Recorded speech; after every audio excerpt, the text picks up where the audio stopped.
Medical कॉलेजों में प्रवेश के लिए होने वाली परीक्षा नीट के रिजल्ट के खिलाफ मध्य प्रदेश हाईकोर्ट में याचिका लगाई गई है। जबलपुर की एक छात्रा की तरफ से हाईकोर्ट में याचिका दायर की गई।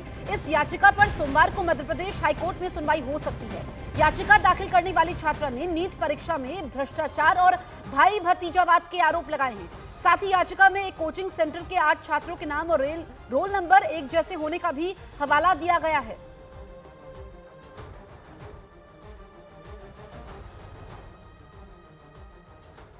छात्रों ने तो कभी टॉप ही नहीं किया और ये अद्भुत कारनामा इसी साल हुआ है जिसने कड़ी मेहनत करने वाले छात्रों का सिर ही घुमा दिया। जबकि नीट की परीक्षा कराने वाली एजेंसी परीक्षा के आसान होने का हवाला दे रही है, लेकिन जिन छात्रों को अच्छे कॉलेज में एडमिशन मिलना मुश्किल हुआ वो इन तर्कों से सहमत नहीं है। इसीलिए ये मामला सुप्रीम कोर्ट पहुंच गया। सौभाग्य की एक बात यह कि नीट परीक्षा किस तरह से करवाई जा रही है, क्यों नहीं उठेंगे सवाल। मेडिकल कॉलेज में दाखिला इस देश में पूरी जिंदगी का सवाल होता है। डॉक्टर बनना इस देश में मजाक नहीं है। डॉक्टर बनने की पढ़ाई तो मेडिकल कॉलेज में होती है, लेकिन मेडिकल कॉलेज में घुसने के लिए ही दुनिया के सबसे मुश्किल एग्जाम को पास करना पड़ता है। पास ही नहीं करना पड़ता, उसमें इतने नंबर लाने होते हैं कि सरकारी मेडिकल कॉलेज में दाखिला मिल सके, क्योंकि प्राइवेट मेडिकल कॉलेज में पढ़ने के पैसे नहीं होते गरीब और मध्य वर्ग के बच्चों के पास। और यहां इस परीक्षा में 67 लोग टॉप कर गए। 67 लोगों के पूरे नंबर आ गए। देश के टॉप के मेडिकल कॉलेज दिल्ली के एम्स में इतनी सीटें ही नहीं है, समझ रहे हैं आप, इतनी सीटें ही नहीं है जितने बच्चों ने टॉप कर लिया फुल नंबर लेकर।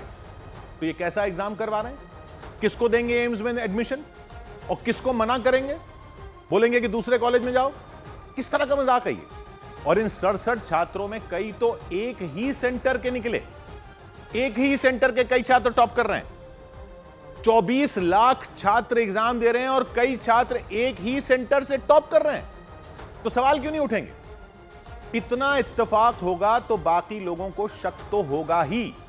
ऊपर से ग्रेस मार्क दे दिए इस बार। किस बात के ग्रेस मार्क?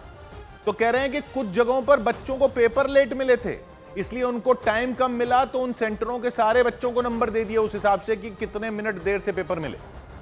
सबको ग्रेस मार्क दे दिए। कमाल है। लेकिन इसमें उन बच्चों की क्या गलती जहां पेपर टाइम से मिले? पेपर लेट दिए आपने और भुगते बच्चे। और सुनिए, यह भी बता रहे हैं कि कुछ सवाल में एक जवाब एनसीईआरटी की नई किताब में अलग था और एनसीईआरटी की पुरानी किताब में अलग था। तो जिन बच्चों ने दोनों में कोई भी जवाब दिया उन सबको उस सवाल के नंबर दे दिए, दोनों जवाब सही मान लिए। यह हो क्या रहा है? यह पूरे देश के मेडिकल कॉलेजों में दाखिलों का एग्जाम है। इसके लिए लाखों बच्चे ही नहीं, एक तरह से लाखों परिवार कई साल लगे रहते हैं। और यहां ये सब ऐसे